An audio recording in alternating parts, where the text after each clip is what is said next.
Hello friends, tech P S സിയുടെ പുതിയൊരു വീഡിയോയിലേക്ക് എല്ലാ ഉദ്യോഗാർത്ഥികൾക്കും സ്വാഗതം. ലാബ് അസിസ്റ്റന്റ് മെയിൻസ് പരീക്ഷ 2025 ജൂൺ 21 നടക്കാനിരിക്കുകയാണ്. സോ നമുക്കറിയാം ഇനി വളരെ ചുരുങ്ങിയ ദിവസങ്ങൾ മാത്രമാണ് ഈ ഒരു പരീക്ഷയ്ക്ക് അവശേഷിക്കുന്നത്.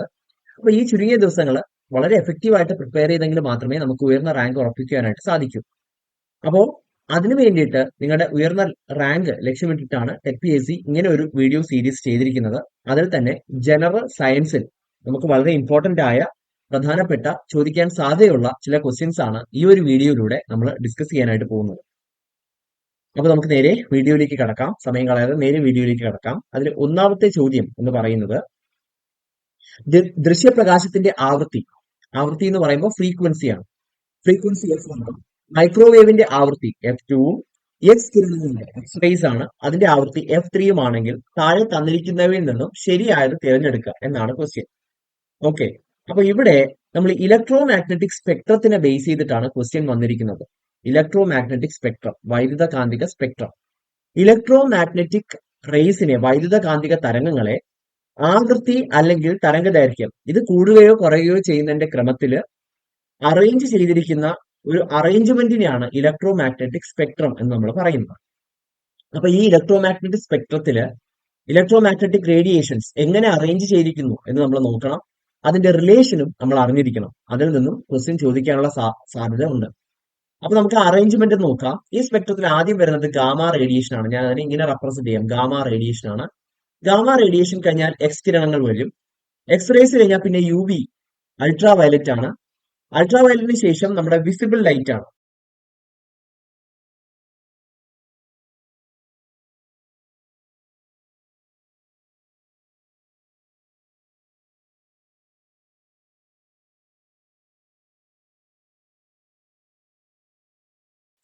നമുക്ക് കാണാൻ പറ്റുന്ന ദൃശ്യപ്രകാശം. വിസിബിൾ ലൈറ്റ് കഴിഞ്ഞാൽ അടുത്ത് വരുന്നത് ഇൻഫ്രാറെഡ് ആണ്. ഇൻഫ്രാറെഡ് കഴിഞ്ഞാൽ മൈക്രോവേവ്, അത് കഴിഞ്ഞാൽ റേഡിയോ വേവ്. ഇതാണ് നമുക്ക് പ്രധാനമായിട്ടും പഠിക്കാനുള്ളത്. അതിൽ തന്നെ വിസിബിൾ ലൈറ്റിനെ വീണ്ടും നമുക്ക് ഏഴായിട്ട് സ്പ്ലിറ്റ് ചെയ്യാം. വിസിബിൾ ലൈറ്റ് അല്ലെങ്കിൽ ദൃശ്യപ്രകാശം സ്പ്ലിറ്റ് ചെയ്യുന്ന സമയത്ത് നമുക്ക് violet, IndiGo, blue, green, yellow, orange, red ഇത്രയും കളേഴ്സ് വീണ്ടും കിട്ടും. അപ്പൊ ഇതാണ് ഏകദേശം ഒരു ഇലക്ട്രോ മാഗ്നറ്റിക് സ്പെക്ട്രത്തിന്റെ അറേഞ്ച്മെന്റ് എന്ന് പറയുന്നത്. എന്തിന്റെ അടിസ്ഥാനത്തിലാണ് ഈ വൈദ്യുതകാന്തിക തരംഗങ്ങളെ ഇങ്ങനെ അറേഞ്ച് ചെയ്തിരിക്കുന്നത് എന്ന് ചോദിച്ചിട്ടുണ്ടെങ്കിൽ അത് തരംഗ ദൈർഘ്യം കൂടി വരുന്ന ക്രമത്തിലാണ്. അതായത് ഈ ഒരു ഇലക്ട്രോ മാഗ്നറ്റിക് സ്പെക്ട്രത്തിൽ ഇടത്തു നിന്ന് വലത്തോട്ട് പോകുമ്പോൾ തരംഗ ദൈർഘ്യം എന്ത് ചെയ്യും? തരംഗ ദൈർഘ്യം കൂടി വരും.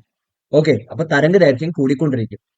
പക്ഷേ ഈ തരംഗ ദൈർഘ്യവും ഫ്രീക്വൻസിയാണ് ഇവിടെ ചോദിച്ചിരിക്കുന്നത്, ആവൃത്തി. തരംഗ ദൈർഘ്യവും ആവൃത്തിയും എന്താണ്? ഇൻവേഴ്സ്ലി പ്രൊപ്പോർഷണൽ ആണ്. അതായത് തരംഗ ദൈർഘ്യം കൂടിയാൽ ഫ്രീക്വൻസി കുറയും, തരംഗ ദൈർഘ്യം കുറഞ്ഞാൽ ഫ്രീക്വൻസി കൂടും. ഓക്കെ, അപ്പൊ ഇതിൽ നിന്ന് നമുക്ക് എന്ത് മനസ്സിലാക്കാം? ഇവിടെ ഗാമ റേസിലാണ് തരംഗ ദൈർഘ്യം ഏറ്റവും കുറവ്. അപ്പൊ ഫ്രീക്വൻസി അഥവാ ആവൃത്തി ഏറ്റവും കൂടുതൽ ആർക്കായിരിക്കും? ആവൃത്തി ഏറ്റവും കൂടുതൽ ഗാമ റേസിനായിരിക്കും. അത് കഴിഞ്ഞാൽ കുറച്ചുകൂടെ കുറവായിരിക്കും എക്സ് റേസിന്, യു വിക്ക് കുറച്ചുകൂടെ കുറവ്, അങ്ങനെ അങ്ങനെ അങ്ങനെ കുറഞ്ഞാണ് വരുന്നത് ആവൃത്തി. അപ്പൊ ഗാമ റേസിന് ആവൃത്തി ഏറ്റവും കുറവാണ്, ഏറ്റവും കൂടുതലാണ്. അതിന് തരംഗ ദൈർഘ്യം ഏറ്റവും കുറവാണ്.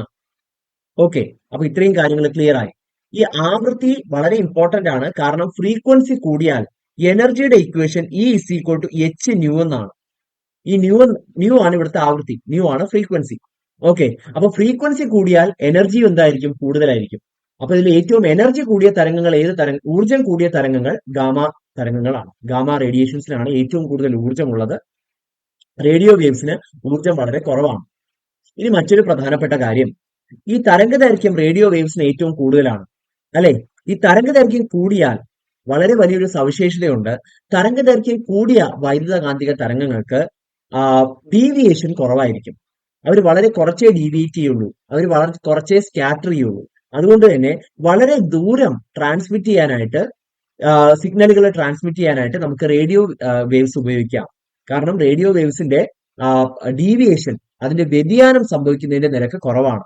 വ്യതിയാനം സംഭവിക്കുന്നതിന്റെ നിരക്ക് കുറയാൻ കാര്യം അതിന് തരംഗ ദൈർഘ്യം കൂടുതലായതുകൊണ്ടാണ്. പക്ഷെ അത് റേഡിയോ വേവ്സ് വെച്ചല്ല ചോദിക്കുന്നത്. ഈ വ്യതിയാനവുമായിട്ട് ബന്ധപ്പെട്ട ക്വസ്റ്റ്യൻസ് ഇതാ ഈ ഒരു സ്പെക്ട്രമായിട്ടാണ് ചോദിക്കുന്നത്. നമ്മുടെ വിസിബിൾ ലൈറ്റ് സ്പെക്ട്രം, ദൃശ്യപ്രകാശത്തിന്റെ ആ ഒരു സ്പെക്ട്രവുമായിട്ട് ബന്ധപ്പെട്ടാണ് ഡീവിയേഷൻസിന്റെ ക്വസ്റ്റ്യൻസ് കൂടുതലായിട്ടും ചോദിക്കുക. നമുക്കറിയാം വിബ്ജിയോർ മഴവില്ലൊക്കെ കാണുന്ന ഒരു നിറങ്ങളാണ്. വിബ്ജിയോറിന്റെ പ്രത്യേകത ഈ violet, IndiGo, blue, green, yellow, orange, red ഇത്രയും കളറുകൾ ചേർത്താൽ നമുക്ക് ദൃശ്യപ്രകാശം എന്ന് പറയുന്ന സമന്വിത പ്രകാശം ലഭിക്കും. ഇതിന്റെ ഏറ്റവും വലിയൊരു പ്രത്യേകത റെഡിന് ഡീവിയേഷൻ അഥവാ വ്യതിയാനം വളരെ കുറവാണ്. റെഡിന് സ്കാറ്ററിംഗ് അഥവാ വിസരണം വളരെ കുറവാണ്. ഓക്കെ, അപ്പോ സ്കാറ്ററിംഗ് അഥവാ വിസരണം, അതുപോലെ ഡീവിയേഷൻ വ്യതിയാനം എന്നിവ റെഡ് ലൈറ്റിന് വളരെ കുറവാണ്. അതുകൊണ്ട് റെഡ് ലൈറ്റ് വളരെ ദൂരം സഞ്ചരിക്കും, വ്യതിയാനമൊന്നുമില്ലാതെ വളരെ ദൂരം സഞ്ചരിക്കും. എന്തുകൊണ്ട് ആകാശത്തിന് നീല നിറം? ആകാശത്തിന് നീല നിറം കിട്ടാൻ കാര്യം ഏറ്റവും കൂടുതൽ ഡീവിയേഷൻ സംഭവിക്കുന്നത് ഈ ഒരു സെറ്റിൽ, അതായത് വിബ്ജിയോർ എടുക്കുകയാണെങ്കിൽ വയലറ്റ്, ഇൻഡിഗോ, ബ്ലൂ തുടങ്ങിയ നീല നിറത്തിലുള്ള പ്രകാശങ്ങൾക്കാണ് ഏറ്റവും കൂടുതൽ വ്യതിയാനവും വിസരണവും സംഭവിക്കാനായിട്ട് സാധ്യത. വിസരണം എന്ന് പറഞ്ഞാല് അന്തരീക്ഷത്തിലെ ചെറിയ പൊടിപടലങ്ങളിലും മറ്റും തട്ടി, ചെറിയ കണികളിൽ തട്ടിയിട്ട് ദൃശ്യപ്രകാശത്തിന് ദിശാവ്യതിയാനം സംഭവിക്കുന്നതിനാണ് വിസരണം എന്ന് പറയുന്നത്. അപ്പോൾ സൂര്യനിൽ നിന്ന് പ്രകാശം ഭൂമിയിലേക്ക് വരുന്ന സമയത്ത് എന്ത് ചെയ്യും? ഈ നീല നിറവുമായിട്ട് ബന്ധപ്പെട്ട നിറങ്ങളെല്ലാം എന്ത് ചെയ്യും? ആ ഒരു അന്തരീക്ഷത്തിൽ വെച്ച് തന്നെ പൂർണ്ണമായും സ്കാറ്റർ ചെയ്ത് പോവുകയാണ് ചെയ്യുന്നത്, വിസരിച്ച് പോവുകയാണ് ചെയ്യുന്നത്. അതുകൊണ്ടാണ് ആകാശത്തിന് നീല നിറമായിട്ട് നമുക്ക് ഭൂമിയിൽ നിന്നാണ് തോന്നുന്നത്. അത് ഭൂമിക്ക് ഒരു അന്തരീക്ഷം ഉള്ളത് കൊണ്ടാണ്. ആ അന്തരീക്ഷത്തിൽ വെച്ച് ദൃശ്യപ്രകാശത്തിന് വിസരണം സംഭവിക്കുന്നതിലാണ്. ഓക്കെ, ഇനി നമ്മൾ ശ്രദ്ധിച്ചാൽ മനസ്സിലാവും. ഡോൺ ഓൺ ഡെസ്ക്, ഉദയാസ്തമയ സമയങ്ങളിൽ സൂര്യനിൽ നിന്ന് ഭൂമിയിലേക്ക് എത്തുന്നത് റെഡ് കളറുള്ള പ്രകാശമായിരിക്കും. സിഗ്നൽസ്, റെയിൽവേയിലും മറ്റും ഉപയോഗിക്കുന്ന സിഗ്നൽസുകൾക്ക് റെഡ് കളർ ആയിരിക്കും. അപ്പൊ ഇതിനൊക്കെ കാരണം എന്താണ്? കാരണം റെഡിന് തരംഗദൈർഘ്യം വളരെ കൂടുതലാണ്. നമുക്കറിയാം ഇടത്ത് നിന്ന് വലത്തേക്ക് പോകുന്തോറും തരംഗദൈർഘ്യം കൂടി വരും. അപ്പോൾ വിബ്ജിയോറിൽ തരംഗദൈർഘ്യം ഏറ്റവും കൂടുതൽ റെഡിനാണ്. തരംഗദൈർഘ്യം കൂടിയാൽ അവർക്ക് വിസരണം കുറവായിരിക്കും, അവർക്ക് വ്യതിയാനം കുറവായിരിക്കും. അതുകൊണ്ട് വ്യതിയാനമില്ലാതെ ഏറ്റവും കൂടുതൽ ദൂരം ട്രാൻസ്മിറ്റ് ചെയ്ത് പോകാനായിട്ടുള്ള വളരെ വലിയൊരു സവിശേഷത റെഡ് ലൈറ്റിനുണ്ട്. അതുകൊണ്ടാണ്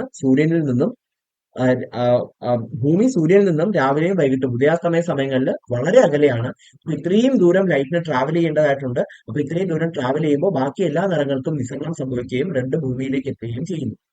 ഇനി സിഗ്നൽ ലൈറ്റിൽ റെഡ് ഉപയോഗിക്കാനും റീസൺ ഇത് തന്നെയാണ്. ഒരുപാട് കാര്യങ്ങൾ നമ്മൾ ഇലക്ട്രോമാഗ്നറ്റിക് റേഡിയേഷൻസുമായിട്ട് ബന്ധപ്പെട്ട് ഇവിടെ നമ്മൾ നോക്കി.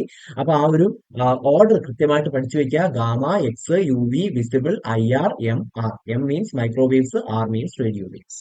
ഇതുമായിട്ട് ബന്ധപ്പെട്ട ചോദ്യങ്ങൾ ചോദിക്കാനായിട്ട് സാധ്യതയുണ്ട്.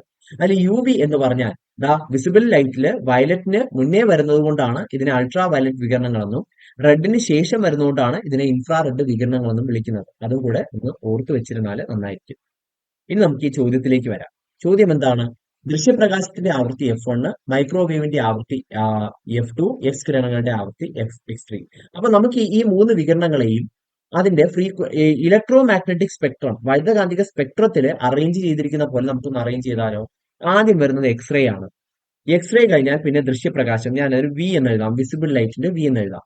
അത് കഴിഞ്ഞിട്ട് മൈക്രോവേവ് EM. അപ്പൊ ഇങ്ങനെയാണ് വരുന്നത് XVM. അപ്പൊ ഏറ്റവും കൂടുതൽ ഫ്രീക്വൻസി ആർക്കായിരിക്കും?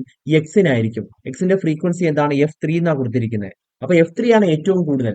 നമുക്കറിയാം ഇവിടെ നിന്ന് അങ്ങോട്ട് പോകുന്നതിനനുസരിച്ച് തരംഗദൈർഘ്യം കൂടി വരുന്നു, ഫ്രീക്വൻസി കുറഞ്ഞു വരുന്നു. അപ്പൊ ഫ്രീക്വൻസി ഏറ്റവും കൂടുതൽ എക്സ്റേസിനായിരിക്കും. എക്സ്റേസ് കഴിഞ്ഞാൽ പിന്നെ ദൃശ്യപ്രകാശത്തിന് F1 ആണ്. അത് കഴിഞ്ഞാൽ മൈക്രോവേവിൻ്റെത് F2 ആണ്. ഓക്കെ, അപ്പൊ ഇതാണ് നമ്മുടെ ഓർഡർ. F3 ഏറ്റവും കൂടി വരുന്ന ഓപ്ഷൻ ഏതാണ്? ഓപ്ഷൻ A ആണ് അല്ലെ? അപ്പൊ ഓപ്ഷൻ A തന്നെ നമുക്ക് തിരഞ്ഞെടുക്കാം. ഈ ഒരു ക്വസ്റ്റിന്റെ ആൻസർ ഓപ്ഷൻ A. ഇനി അടുത്ത ക്വസ്റ്റ്യൻ ആണ്, ഒരു പ്രൊജക്ടൈലിന്റെ പറക്കൽ സമയം 2 സെക്കൻഡ് ആണെങ്കിൽ അതിന്റെ പരമാവധി ഉയരം കണക്കാക്കുക. അടുത്ത ചോദ്യം. അപ്പൊ ഇവിടെ ഒരു പ്രൊജക്ടൈൽ എന്നല്ലേ നമ്മൾ ആദ്യം നോക്കാനുള്ളത്? പ്രൊജക്ടൈൽ എന്ന് പറഞ്ഞാൽ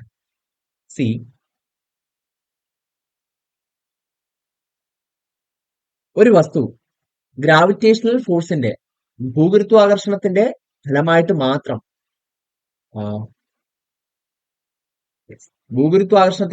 ഫലമായി മാത്രം ഇങ്ങനെ മുകളിലേക്ക് എറിയുന്ന വസ്തു ഇത്തരത്തിലൊരു പരാബോളിക് ഷേപ്പിൽ, ഇവിടെ നിന്ന് ഞാനൊരു വസ്തു എറിഞ്ഞാൽ അത് ഈ ഒരു ഷേപ്പിൽ, ഒരു പരാബോളിക് ഷേപ്പില് താഴെ വന്ന് പതിക്കും. ഇത്തരത്തിലുള്ള ഒരു മോഷനെയാണ് പ്രൊജക്ടൈൽ മോഷൻ എന്ന് പറയുന്നത്. അപ്പൊ ഇതാണ് ഒരു പ്രൊജക്ടൈൽ. ഓക്കെ, അപ്പൊ ഇവിടെ ക്വസ്റ്റ്യൻ ചോദിച്ചിരിക്കുന്നത് എന്താ? ഈ പ്രൊജക്ടൈലിന്റെ ടൈം ഓഫ് ഫ്ലൈറ്റ്, അതായത് ഈ പ്രൊജക്ടൈലിന്റെ പറക്കൽ സമയം എന്ന് പറയുന്നത് 2 സെക്കൻഡ് ആണ്. ഓക്കെ, അപ്പൊ ടൈം ഓഫ് ഫ്ലൈറ്റ് 2 സെക്കൻഡ് ആണ്.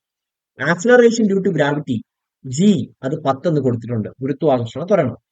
അപ്പൊ നമുക്ക് ഇവിടെ എങ്ങനെയാ കണ്ടുപിടിക്കാൻ പറ്റുക? ഇവിടെ നമുക്ക് ന്യൂട്ടന്റെ ബേസിക് ആയിട്ടുള്ള 3 ചലന നിയമങ്ങൾ അറിയാമെങ്കിൽ വളരെ ഈസി ആയിട്ട് നമുക്കിത് കണ്ടുപിടിക്കാവുന്നതേ ഉള്ളൂ.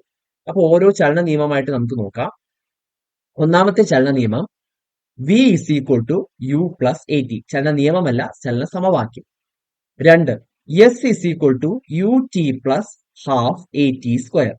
3, V square equal to U square plus 2as. എന്നീ 3 ഇക്വേഷൻസ് വളരെ ഇമ്പോർട്ടന്റ് ആണ്. ന്യൂട്ടന്റെ 3 പ്രധാനപ്പെട്ട ചലന സമവാക്യങ്ങളാണ് ഇവ. അവിടെ വി എന്ന് പറഞ്ഞാൽ ഫൈനൽ വെലോസിറ്റി ആണ്, അന്ത്യപ്രവേഗം. യു ഇനിഷ്യൽ വെലോസിറ്റി, ആദ്യ പ്രവേഗം. എ ആക്സിലറേഷൻ അഥവാ ത്വരണം. ടൈം ടി ആണ്. എസ് എന്ന് പറയുന്നത് നമ്മുടെ സ്ഥാനാന്തരം, ഡിസ്പ്ലേസ്മെന്റ്. അപ്പൊ ഇത് വെച്ചിട്ട് നമുക്ക് വളരെ ഈസി ആയിട്ട് ചെയ്യാവുന്നതേ ഉള്ളൂ. ഇവിടെ നമുക്ക് ഈ ക്വസ്റ്റ്യനിൽ തന്നിട്ടുള്ള കാര്യങ്ങൾ എന്തൊക്കെയാണ്? തന്നിട്ടുള്ളത് ടൈം ഓഫ് ഫ്ലൈറ്റ് തന്നിട്ടുണ്ട്, 2 സെക്കൻഡ് എന്ന് തന്നിട്ടുണ്ട്. അതുപോലെ ആക്സിലറേഷൻ ഡ്യൂ ടു ഗ്രാവിറ്റി ജിയുടെ value 10 metre per second square ആണെന്ന് തന്നിട്ടുണ്ട്. ഈ 2 കാര്യങ്ങളെ തന്നിട്ടുള്ളൂ. അല്ലാതെ വിയോ യുഒ അങ്ങനെയുള്ള ഒരു കാര്യങ്ങളും തന്നിട്ടില്ല. ക്ലിയർ? യെസ്. അപ്പോ ഇത് വെച്ചിട്ട് എങ്ങനെയാണ് നമ്മൾ ഈ ഉത്തരത്തിലേക്ക് എത്തുക എന്ന് നമുക്കൊന്ന് നോക്കിയാലോ. അപ്പൊ ഇവിടെ നമ്മൾ ഈ പ്രൊജക്റ്റൈലാണ്, അങ്ങനെയുള്ള കാര്യങ്ങളൊന്നും എടുക്കണ്ട. ഓക്കെ, പ്രൊജക്റ്റൈലിന്റെ റേഞ്ച് അല്ല നമ്മളോട് ചോദിച്ചിരിക്കുന്നത്, പ്രൊജക്റ്റൈലിന്റെ ഹൈറ്റ് ആണ്. അതായത് ദാ ഈ ഉയരമല്ലേ നമ്മളോട് ചോദിച്ചിരിക്കുന്നത്, ദാ ഈ ഹൈറ്റ് ആണ് നമ്മളോട് ചോദിച്ചിരിക്കുന്നത്. എച്ച് എത്ര എന്നാണ് നമ്മളോട് ചോദ്യം. ഓക്കെ, അപ്പൊ എങ്ങനെയാ നമ്മൾ എച്ച് കണ്ടുപിടിക്കുക? എച്ച് കണ്ടുപിടിക്കാനായിട്ട് ഈ ഒരു വസ്തു ദാ ഇവിടെ ഇരിക്കാന്ന് ഇവിടെ വരെ എത്തിയെന്ന് വിചാരിക്കുക. ഇവിടെ നീ ഒരു വസ്തു താഴോട്ട് പതിക്കുന്നതായിട്ട് സങ്കല്പിക്കുക. ഓക്കെ, ഈ ഒരു വസ്തു ഇവിടുന്ന് താഴോട്ട് പതിക്കുന്നതായിട്ട് സങ്കല്പിക്കുക. അപ്പൊ ഈ വസ്തു ദാ ഇങ്ങനെ പോയാലും സ്ഥാനാന്തരം വരുമ്പോ അല്ലെങ്കിൽ ഡിസ്പ്ലേസ്മെന്റ് വരുമ്പോ നമ്മുടെ ഡിസ്പ്ലേസ്മെന്റ് എന്ന് പറയുന്നത് എത്രയായിരിക്കും? ഈ മാക്സിമം ഹൈറ്റ് തന്നെയായിരിക്കും. ശരിയല്ലേ? യെസ്. അപ്പൊ ഇതൊരു പ്രൊജക്റ്റൈൽ ആയിട്ട് കണക്കാക്കണ്ട, നമുക്കൊരു ലീനിയർ മോഷൻ, നമുക്കൊരു നേർരേഖാ ചലനമായിട്ട് കണക്കാക്കാം. കാരണം എന്താണ്? മാക്സിമം ഹൈറ്റിലേക്ക് എത്തുന്ന സമയത്ത് നമ്മുടെ ഡിസ്പ്ലേസ്മെന്റ് എന്ന് പറയുന്നത് ദാ ഇതല്ല, ഇത് തൊട്ട് ഇതുവരെയുള്ള ദൂരം അല്ല, ദാ ഇത് തന്നെയാണ് നമ്മുടെ ഡിസ്പ്ലേസ്മെന്റ്. ഓക്കെ, അപ്പൊ നമുക്ക് ഈ ഒരു ചലനത്തെ, ഒരു പന്ത് മുകളിലേക്ക് എറിഞ്ഞു അല്ലെങ്കിൽ ഒരു വസ്തു മുകളിലേക്ക് എറിഞ്ഞു, അത് മുകളിൽ എത്തിയിട്ട് വീണ്ടും താഴേക്ക് വരുന്നു, ഈ ഒരു മോഷനായിട്ട് കണക്കാക്കിയാൽ മതി. ഓക്കെ, അപ്പൊ ഇത് വെച്ച് നമ്മൾ എങ്ങനെയാ ചെയ്യുക? നമുക്ക് ഈ ഒരു ഇക്വേഷനിൽ എവിടെ ഇട്ട് കൊടുക്കാൻ പറ്റുക?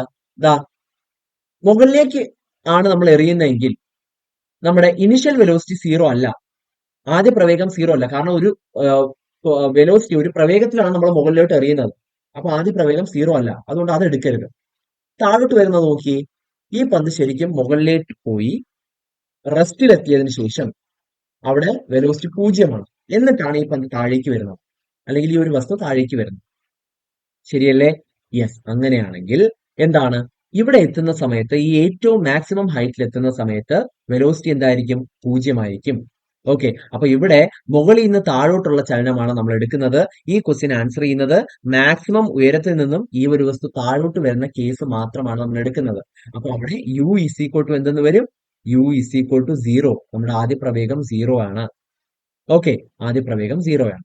അതുകൊണ്ട് നമുക്ക് ദാ ഈ ഒരു ഇക്വേഷൻ യൂസ് ചെയ്യാം. S is equal to U T plus half A T square. അവിടെ ആദ്യ പ്രവേഗം 0 ആയതുകൊണ്ട് അതങ്ങ് ക്യാൻസൽ ആയി പോകും. അപ്പൊ നമ്മുടെ ഇക്വേഷൻ എന്താണ്? S is equal to half A T square എന്നാവും. ഇവിടെ എസിന് പകരം സ്ഥാനാന്തരം എച്ച് ആണ്, അപ്പൊ H is equal to half. എക്ക് പകരം ആക്സലറേഷൻ ഡ്യൂ ടു ഗ്രാവിറ്റി ആണ് ജി, ടി സ്ക്വയർ. ഇനി ടൈം ഓഫ് ഫ്ലൈറ്റ് 2 സെക്കൻഡ് ആണ്. 2 സെക്കൻഡ് എന്ന് പറയുമ്പോൾ ഇത് പൂർണ്ണമായിട്ടും സഞ്ചരിക്കാൻ എടുത്ത, അതായത് മുകളിൽ പോയി താഴെ വരാൻ എടുത്ത സമയമാണ് 2 സെക്കൻഡ്. ഓക്കെ, നമുക്ക് ആവശ്യമുള്ളത് മുകളിൽ നിന്ന് താഴെ വരാനുള്ള സമയം മാത്രമല്ലേ, താഴെ നിന്ന് മുകളിൽ പോകാൻ ആവശ്യമുള്ള സമയം നമ്മൾ എടുക്കുന്നില്ല. അതുകൊണ്ട് ഇവിടെ ടി എന്ത് കൊടുക്കണം? 1 സെക്കൻഡ് എന്ന് കൊടുക്കണം. അതായത് മുകളിൽ നിന്ന് താഴേക്ക് വീഴാൻ എടുക്കുന്ന സമയം 1 സെക്കൻഡ് ആണ്, 2 സെക്കൻഡ് പകുതി. അപ്പൊ ആൻസർ എന്ത് വരും? Half into G, 10 into T square. 1ന്റെ സ്ക്വയർ 1 തന്നെയാണ്. അപ്പൊ 10ന്റെ പകുതി എത്രയാണ്? 5 മീറ്റർ ആണ് ഈ പ്രൊജക്ടൈലിന്റെ മാക്സിമം ഉയരം. അപ്പൊ ഇവിടെ ആൻസർ ഉണ്ടോ എന്ന് നോക്കാം. യെസ്, ഇവിടെ ആൻസർ ഉണ്ട്. ഓപ്ഷൻ ബി ആണ് ആൻസർ. ഈ ഒരു പ്രൊജക്ടൈൽ അറ്റൈൻ ചെയ്യുന്ന മാക്സിമം ഹൈറ്റ് എന്ന് പറയുന്നത് 5 മീറ്റർ ആണ്.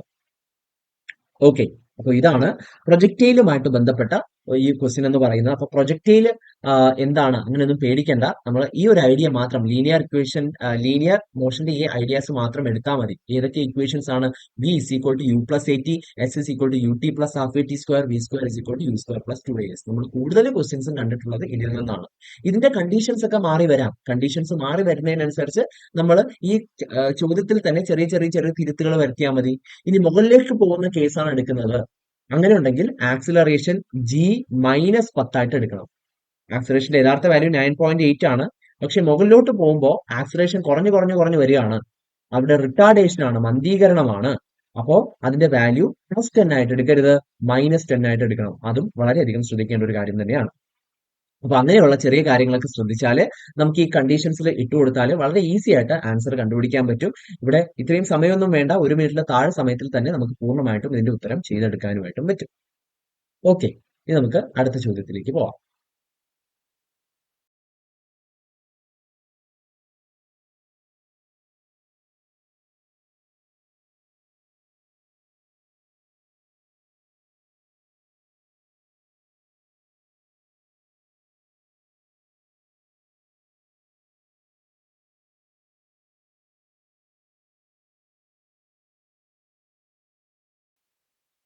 ഇനി നമ്മുടെ അടുത്ത ചോദ്യത്തിലേക്ക് വരികയാണ്.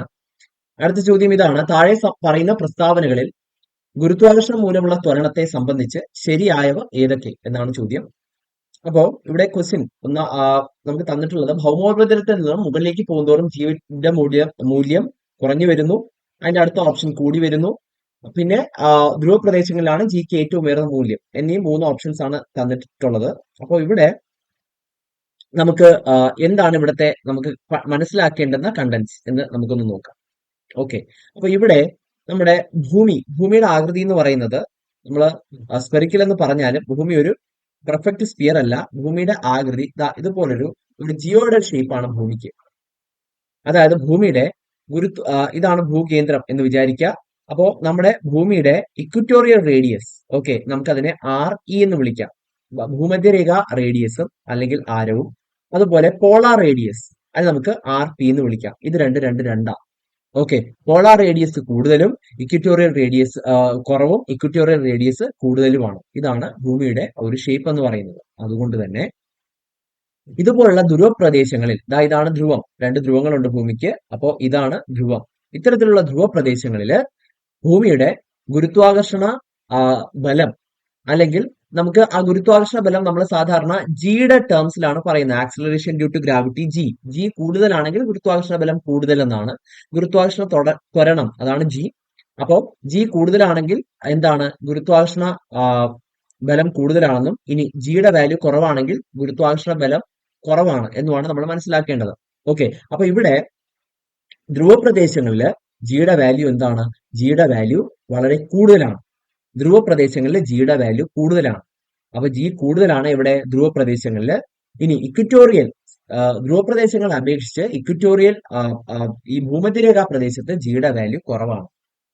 അപ്പൊ ഗുരുത്വാകർഷണ ബലം ഏറ്റവും കൂടുതൽ ഭൂമിയുടെ ഭൗമോപരിതലത്തില് ഏറ്റവും കൂടുതൽ ഗുരുത്വാകർഷണ ബലം അനുഭവപ്പെടുന്ന ധ്രുവ പ്രദേശങ്ങളിലും ഏറ്റവും കുറഞ്ഞ ഗുരുത്വാകർഷണ ബലം അനുഭവപ്പെടുന്നത് ഇതുപോലെ ഭൂമധ്യരേഖാ പ്രദേശത്തുമായിരിക്കും. അത് വളരെ പ്രധാനപ്പെട്ട ഒരു പോയിന്റ് ആണ്, മനസ്സിലാക്കി വെച്ചിരിക്കുക. ഇനി നമ്മൾ ഇത് കഴിഞ്ഞു, ഭൗമോപരിതലത്തിന്റെ കാര്യം വിട്ടു. ഓക്കെ, ഭൂമി കഴിഞ്ഞിട്ട് മുകളിലോട്ട് പോയാലും അല്ലെങ്കിൽ ഭൂമിയിൽ നിന്ന് താഴേക്ക് കുഴിച്ചു പോയാലും ഭൂമിയിൽ നിന്നും ഒരു സർട്ടൻ ഡെപ്തിലേക്കും അല്ലെങ്കിൽ ഒരു സർട്ടൻ ഹൈറ്റിലേക്കും എങ്ങനെയാണ് ഈ ജിയുടെ വാല്യൂ വേരി ചെയ്യുന്നത് എന്നാണ് നോക്കാനുള്ളത്. അപ്പൊ ഒരു ഹൈറ്റിലേക്കാണ് പോകുന്നതെങ്കിൽ ഞാൻ അതിനെ GH എന്ന് റെപ്രസെന്റ് ചെയ്യാം.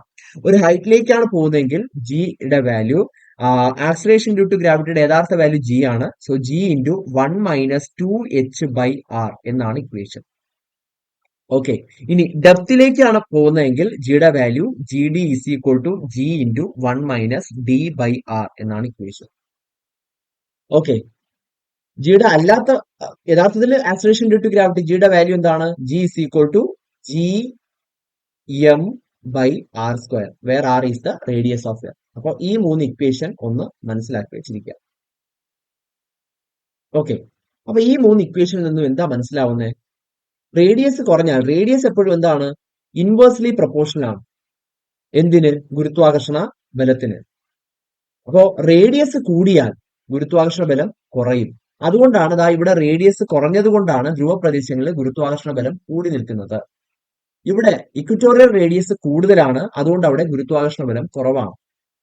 ഈ റോക്കറ്റ് ലോഞ്ചിങ് സ്റ്റേഷൻസ് മിക്കതും ഭൂമിയുടെ ഈ ഒരു പ്രദേശത്തായിരിക്കും, അതായത് നമ്മുടെ ഭൂമധ്യരേഖാ പ്രദേശത്തായിരിക്കും കൂടുതൽ റോക്കറ്റ് ലോഞ്ചിങ് സ്റ്റേഷൻസും ഒക്കെ വരുന്നത്. അതിന് കാരണവും ഇത് തന്നെയാണ്. ആ ഒരു ഭാഗത്ത് ഗുരുത്വാകർഷണ ബലം വളരെ കുറവായതിനാൽ തന്നെ റോക്കറ്റിന് അനുഭവപ്പെടുന്ന ഒരു ബാക്ക്വേർഡ് ഒരു പുൾ അത് പരമാവധി കുറച്ചുകൊണ്ട് ഫ്യൂവൽ എഫിഷ്യൻസി കൂട്ടി കൂടുതൽ ഉയരത്തിലേക്ക് റോക്കറ്റിന് പോകാനായിട്ട് സാധിക്കും. അപ്പൊ ഇതൊക്കെയാണ് അതിന്റെ പുറകിലുള്ള ഒരു ഇത്. അപ്പൊ അതുപോലെ ധാരാളം ആപ്ലിക്കേഷൻസ് അതുണ്ട്. ആ ആപ്ലിക്കേഷനൊക്കെ ചെറിയ ചെറിയ സെന്റൻസ് ആയിട്ട് നമ്മുടെ ക്വസ്റ്റ്യനിൽ തന്നെ ചോദിക്കാം. അതൊന്ന് നോക്കി വെച്ചിരുന്നാൽ മതി. അപ്പോൾ ഈ ഇക്വേഷനിൽ നിന്ന് നമുക്ക് മനസ്സിലാവുന്നത് ഭൂമിയുടെ സർഫസിൽ നിന്നും മുകളിലേക്കാണ് നമ്മൾ പോകുന്നതെങ്കിലും ഭൂമിയുടെ സർഫസിൽ നിന്ന് താഴേക്കാണ് നമ്മൾ പോകുന്നതെങ്കിലും ഗുരുത്വാകർഷണ ബലം കുറയുകയാണ് ചെയ്യുന്നത്. ഇനി ഭൂകേന്ദ്രത്തിൽ at the centre of earth ഗുരുത്വാകർഷണ ബലം 0ആണ്. ഈ കാര്യങ്ങൾ അറിഞ്ഞിരിക്കുക. അതായത് ഭൂമിയിൽ നിന്നും ഉയരങ്ങളിലേക്ക് പോവുകയാണെങ്കിലും ഭൂമിയിൽ നിന്ന് താഴേക്ക് പോവുകയാണെങ്കിലും എന്തായിരിക്കും ഗുരുത്വാകർഷണ ബലം കുറഞ്ഞു തന്നെ വരുള്ളൂ. അല്ലാതെ ഒന്ന് കൂടുതൽ ഒന്ന് കുറവ് അങ്ങനെയൊന്നുമല്ല. രണ്ട് സ്ഥലത്തും ഗുരുത്വാകർഷണ ബലം കുറയുക തന്നെയാണ് ചെയ്യുന്നത്. ഇനി ഭൗമോപരിതലത്തിൽ ഭൂമിയുടെ സർഫസിലാണ് എടുക്കുന്നതെങ്കിൽ ഏറ്റവും കൂടുതൽ ഗുരുത്വാകർഷണം അനുഭവപ്പെടുന്നത് ധ്രുവ പ്രദേശങ്ങളിൽ പോളാർ റീജിയനിലും ഏറ്റവും കുറഞ്ഞ ഗുരുത്വാകർഷണ ബലം അനുഭവപ്പെടുന്നത് ഇക്വറ്റോറിയൽ റീജിയനിലുമായിരിക്കും. ഇതിന് റീസൺ ഭൂമിയുടെ ജിയോയിഡൽ ഷേപ്പാണ്. ഓക്കെ, ഇത്രയും കാര്യങ്ങളാണ് ഇവിടെ മനസ്സിലാക്കേണ്ടതായിട്ടുള്ള പോയിന്റ്. അപ്പോൾ ഇനി നമുക്ക് ചോദ്യത്തിലേക്ക് പോവാം. അപ്പൊ 40ാമത്തെ ചോദ്യം എന്താണ്? താഴെ പറയുന്ന പ്രസ്താവനകളിൽ ഗുരുത്വാകർഷണം മൂലമുള്ള ത്വരണത്തെ സംബന്ധിച്ച് ശരിയായവ ഏതൊക്കെ? അപ്പൊ ഒന്നാമത്തെ നമുക്ക് നോക്കാം. ഭൗമോപരിതലത്തിൽ നിന്നും മുകളിലേക്ക് പോകുന്തോറും ജിയുടെ മൂല്യം കുറഞ്ഞു വരുന്നു. അത് ശരിയാണ്. ഒന്ന് ശരിയാണ്. 2, ഭൗമോപരിതലത്തിൽ നിന്നും ആഴങ്ങളിലേക്ക് പോകുന്തോറും ജിയുടെ മൂല്യം കൂടി വരുന്നു. അത് തെറ്റാണ്. ഓക്കെ, അവിടെയും ജിയുടെ മൂല്യം കുറയുകയാണ് ചെയ്യുന്നത്. അത് രണ്ടും രണ്ട് രീതിക്കാണ് കുറയുന്നതെന്നേ ഉള്ളൂ. ഒന്ന് ലീനിയർലി കുറയും, അതായത് ലീനിയർ ആയിട്ട് നമ്മുടെ രേഖീയമായിട്ട് തന്നെ ഒന്ന് കുറയും. മറ്റത് കുറച്ചും കൂടെ സ്ലോ ആയിരിക്കും. ഇനി മൂന്നാമത്തെ ഓപ്ഷൻ, ധ്രുവപ്രദേശത്ത് ജിയുടെ മൂല്യം ഏറ്റവും കൂടുതലായിരിക്കും. അതായത് ഭൗമോപരിതലത്തിലെ ധ്രുവപ്രദേശത്ത് ഏറ്റവും കൂടുതലായിരിക്കും ജിയുടെ മൂല്യം. അത് ശരിയാണ്. അപ്പൊ 1, 3 എന്നീ ഓപ്ഷൻസ് ആണ് 40ൽ ശരിയായിട്ട് വരുന്നത്. അപ്പൊ 1, 3 പ്രസ്താവനകൾ മാത്രമാണ് ശരി എന്നുള്ളത് ഓപ്ഷൻ സി. അപ്പൊ ഈ ഒരു ക്വസ്റ്റിന്റെ ആൻസർ എന്താണ്? ഓപ്ഷൻ സി ആണ്.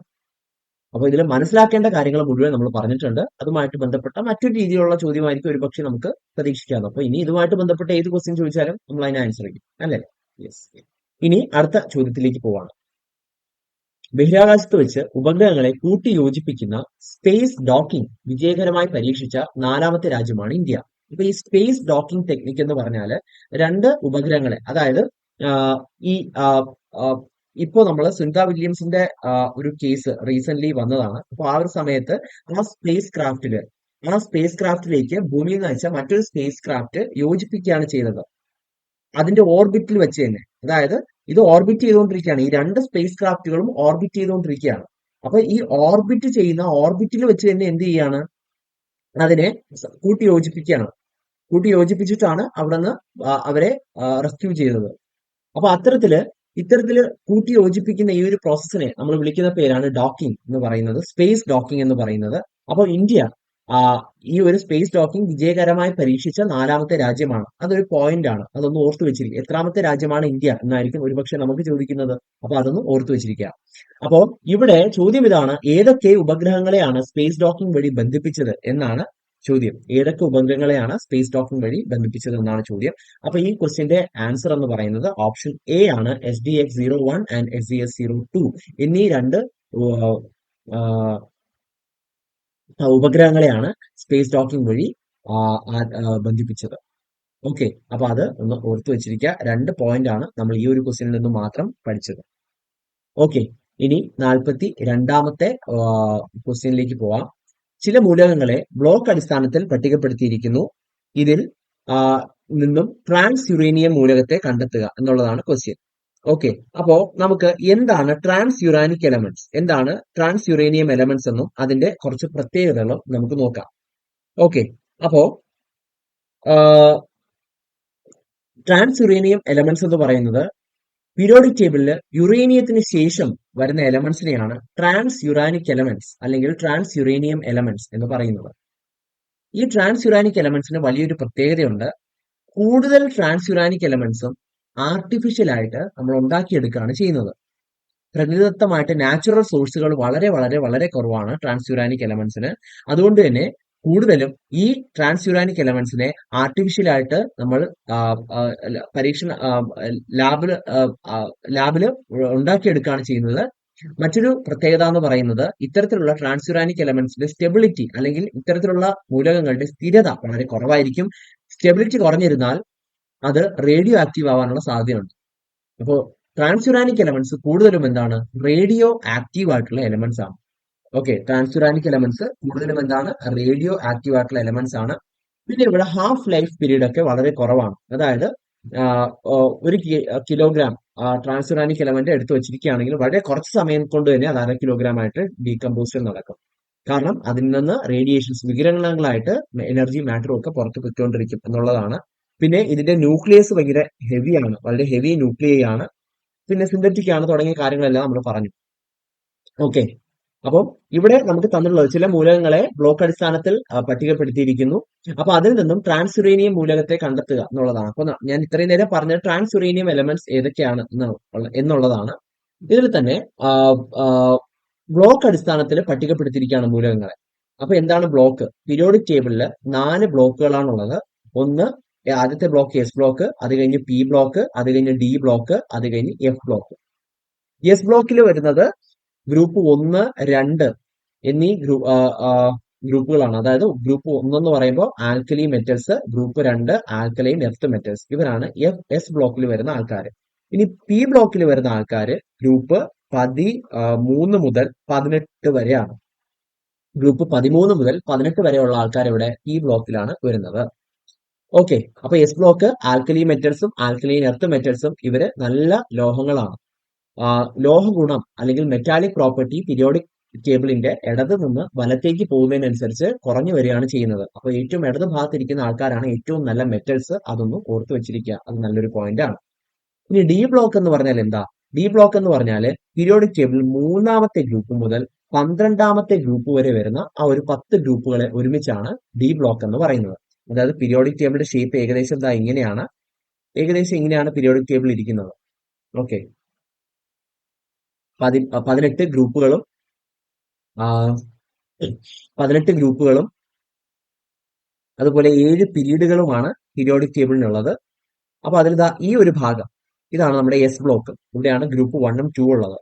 ഈ ഒരു ഭാഗം പി ബ്ലോക്ക് ആണ്. ഈ ഒരു ഭാഗമാണ് ഡി ബ്ലോക്ക് വരുന്നത്. അതായത് ഗ്രൂപ്പ് 3 മുതൽ 12 വരെ. ഇവിടെ 13 മുതൽ 18 വരെയുള്ള ഗ്രൂപ്പുകൾ, ഇവിടെ ഗ്രൂപ്പ് 1, 2. ഓക്കെ, ഇനി ഈ ഡി ബ്ലോക്കിന്റെ തന്നെ കണ്ടിന്യൂവേഷൻ ആയിട്ട് ഇതിലൊന്നും പെടാത്ത കുറച്ച് എലമെന്റ്സ് ഉണ്ട്. അവരെ പീരിയോഡിക് ടേബിളിൽ നിന്നും താഴെയാണ് പ്ലേസ് ചെയ്തിരിക്കുന്നത്. അത് ഒന്ന് അറിഞ്ഞിരിക്കണം. പീരിയോഡിക് ടേബിളിൽ 6ാമത്തെയും 7ാമത്തെയും പീരീഡിന്റെ, ശ്രദ്ധിക്കുക, പീരിയോഡിക് ടേബിളിൽ 6ാമത്തെയും 7ാമത്തെയും പീരീഡിന്റെ കണ്ടിന്യൂവേഷൻ ആണ് ഈ രണ്ട് ബ്ലോക്ക് എന്ന് ഈ രണ്ട് പീരീഡ്സ് എന്ന് പറയുന്നത്. ഇത് പ്രത്യേകം പീരീഡ് അല്ല, ഇത് 6ാമത്തെ പീരീഡിന്റെ തുടർച്ചയും ഇത് 7ാമത്തെ പീരീഡിന്റെ തുടർച്ചയുമാണ്. തുടർച്ചയെന്ന് പറയുമ്പോൾ 6ാമത്തെ പീരീഡും 7ാമത്തെ പീരീഡും തീർന്നിട്ട് ബാക്കി വരുന്ന ആൾക്കാരല്ല. ഓക്കെ, 6ാമത്തെ പീരീഡിലെ ആ മെറ്റലിന്റെ പേര് അറിഞ്ഞിരിക്കണം. ലന്താനത്തിന് ശേഷം, ഓക്കെ, ലന്താനം, 6ാമത്തെ പീരീഡിലെ ലന്താനം എന്ന് പറയുന്ന എലമെന്റ്സിന് ശേഷം വരുന്ന 14 എലമെന്റ്സ് ആണ് ഈ ഒരു റോയിലുള്ളത്. ഓക്കെ, അതുപോലെ 7ാമത്തെ പീരീഡിലെ ആക്ടീനിയം, ഓക്കെ, ആക്ടീനിയം എന്ന് പറയുന്ന എലമെന്റിന് ശേഷം വരുന്ന 14 ആൾക്കാരാണ് ഈ ഒരു റോയിലുള്ളത്. അപ്പൊ 6ാമത്തെ പീരീഡിലെ ലന്താനത്തിന് ശേഷം വരുന്ന 14 പേരും 7ാമത്തെ പീരീഡിലെ ആക്ടീനിയത്തിന് ശേഷം വരുന്ന 14 പേരും ചേർന്നിട്ടാണ് ഈ ഒരു എഫ് ബ്ലോക്ക് രൂപപ്പെടുന്നത്. ലന്താനത്തിന് ശേഷം വരുന്നതുകൊണ്ട് തന്നെ എഫ് ബ്ലോക്കിലെ ആദ്യത്തെ സീരീസിനെ ലാന്തനോയിഡുകളെന്നും 2ാമത്തെ സീരീസിനെ ആക്ടിനോയിഡുകൾ എന്നാണ് അറിയപ്പെടുന്നത്. ഓക്കെ, ലാന്തനോയിഡുകൾ എന്നും ആക്ടിനോയിഡുകൾ എന്നുമാണ് അറിയപ്പെടുന്നത്. ഇത്രയാണ് ബ്ലോക്ക് അടിസ്ഥാനത്തിൽ അല്ലെങ്കിൽ ബ്ലോക്കിനെ പറ്റി നമ്മൾ മനസ്സിലാക്കേണ്ട പ്രധാനപ്പെട്ട കാര്യങ്ങൾ. ഇനി എങ്ങനെയാണ് ഒരു ബ്ലോക്ക് കണ്ടുപിടിക്കുന്നത് എന്ന്, അല്ലെങ്കിൽ എന്ത് ക്രൈറ്റീരിയ ആണ് ഇവരെ ഈ ബ്ലോക്കിലേക്ക് ആഡ് ചെയ്യാൻ എന്ന് ചോദിക്കുകയാണെങ്കിൽ, പീരിയോഡിക് ടേബിളിൽ ഇലക്ട്രോൺ ഫില്ലിംഗ് നടക്കുമ്പോൾ, അതായത് ഒരു ആറ്റം രൂപപ്പെടാൻ ഇലക്ട്രോൺ ഇങ്ങനെ ഓരോ ഷെല്ലുകളിലായിട്ട് അല്ലെങ്കിൽ ഓരോ സബ് ഷെല്ലുകളിലായിട്ട് ഫില്ല് ചെയ്യണം. അപ്പൊ അവസാനത്തെ ഇലക്ട്രോൺ വന്ന് നിറയുന്നത് ഏത് സബ് ഷെല്ലിലാണോ ആ ഒരു എലമെന്റ് ആ ബ്ലോക്കിലുള്ളതായിരിക്കും. അപ്പൊ എസ് ബ്ലോക്കിലുള്ള എലമെന്റ്സിനെ സംബന്ധിച്ചിടത്തോളം അവസാനത്തെ ഇലക്ട്രോൺ വന്ന് നിറയുന്നത് എസ് സബ്ഷെല്ലിലാണ്. പി ബ്ലോക്കിലുള്ള എലമെന്റ്സിനെ സംബന്ധിച്ചിടത്തോളം അവസാന ഇലക്ട്രോൺ വന്ന് നിറയുന്നത് പി സബ്ഷെല്ലിലാണ്. ഡി ബ്ലോക്കില് ഡിയില്, എഫ് ബ്ലോക്കില് എഫില്. ഓക്കെ, അപ്പൊ ഇതൊന്ന് ഓർത്ത് വെച്ചിരിക്കുക. അപ്പൊ ഇതാണ് ബ്ലോക്ക് അടിസ്ഥാനത്തിൽ. അപ്പൊ ഇവിടെ യുറേനിയം ഒക്കെ വരുന്നത് ഇവിടെയാ. അപ്പൊ എഫ് ബ്ലോക്കിലാണ് യുറേനിയം എന്ന് മനസ്സിലായി. അതുകൊണ്ട് ഈ രണ്ട് ആൾക്കാരെ നമുക്ക് ആദ്യമേ അങ്ങ് ക്യാൻസൽ ചെയ്യാം. അപ്പൊ നമുക്കൊരു 50-50 കിട്ടി അല്ലെ. ടൈറ്റാനിയവും ഓസ്മിയവും നമ്മൾ ക്യാൻസൽ ചെയ്തു. ഇനി ബാക്കി വരുന്ന ആരൊക്കെയാണ്? തോറിയവും ഉണ്ട്, ഫെർമിയവും ഉണ്ട്. ഇതിൽ തോറിയം ആദ്യം വരുന്നത് പീരിയോഡിക് ടേബിളിൽ അല്ലെങ്കിൽ ഈ ഒരു ലാന്തനോയിഡ് ഗ്രൂപ്പിൽ ആദ്യം തന്നെ വരുന്ന മൂന്നാമതായിട്ട് വരുന്ന ആളാണ് തോറിയം. അതുകൊണ്ട് തോറിയം ഒരു ട്രാൻസ് യുറാനിക് എലമെന്റ് അല്ല. തോറിയം യുറാനിയത്തിന് ശേഷമല്ല, മുന്നേ വരുന്ന ആളാണ്. അപ്പൊ നമ്മുടെ ആൻസർ എന്താണ്? ഫെർമിയമാണ് ആൻസർ. ഇവിടെ ഓപ്ഷൻ സി ഫെർമിയമാണ് ആൻസർ ആയിട്ട് വരുന്നത്. Fermium is the transuranic element from the given list. Okay, അപ്പൊ ഇതില് നമ്മൾ ബ്ലോക്കിനെ പറ്റി പഠിച്ചു. പീരിയോഡിക് ടേബിളിലെ ബ്ലോക്ക്, അതിന്റെ പൊസിഷൻസ് ഒക്കെ ഇപ്പൊ നമുക്കറിയാം. ലാന്തനോയിഡുകളും ആക്ടിനോയിഡുകളും അതൊന്ന് ഓർത്തു വെച്ചിരിക്കുക. ആ പീരീഡുകളുടെ എണ്ണം 6ാമത്തെയും 7ാമത്തെയും പീരീഡിന്റെ കണ്ടിന്യൂവേഷൻ ആണ് എഫ് ബ്ലോക്ക് ആയിട്ട് മാറ്റിയിട്ടിരിക്കുന്നത്. പിന്നെ ഈ ഗ്രൂപ്പുകൾ, അതായത് ഏതൊക്കെ ബ്ലോക്കില് ഏത് മുതൽ ഏത് വരെ ഗ്രൂപ്പുകൾ അടങ്ങിയിരിക്കുന്നു എന്നുള്ള കാര്യങ്ങളൊക്കെ ഒന്ന് മനസ്സിലാക്കി വെച്ചിരിക്കുക. പീരിയോഡിക് ടേബിളിനെ പറ്റി നല്ലൊരു ധാരണ ഉണ്ടായിരിക്കണം. ഇത് വളരെ കുറച്ച് കാര്യങ്ങളായാലും ഈ ക്വസ്റ്റ്യനുമായിട്ട് ബന്ധപ്പെട്ട വളരെ കുറച്ച് കാര്യങ്ങളായാലും ഇനി ധാരാളം കാര്യങ്ങൾ പീരിയോഡിക് ടേബിളിൽ കവർ ചെയ്യാനായിട്ടുണ്ട്. അപ്പോൾ പീരിയോഡിക് ടേബിളിനെ പറ്റി അത്യാവശ്യം നല്ലൊരു ധാരണ ഉണ്ടായിരിക്കുക എന്നുള്ളത് വളരെ ഇമ്പോർട്ടന്റ് ആണ്. ഓക്കെ, ഇനി നമുക്ക് അടുത്ത ചോദ്യത്തിലേക്ക് പോവാം.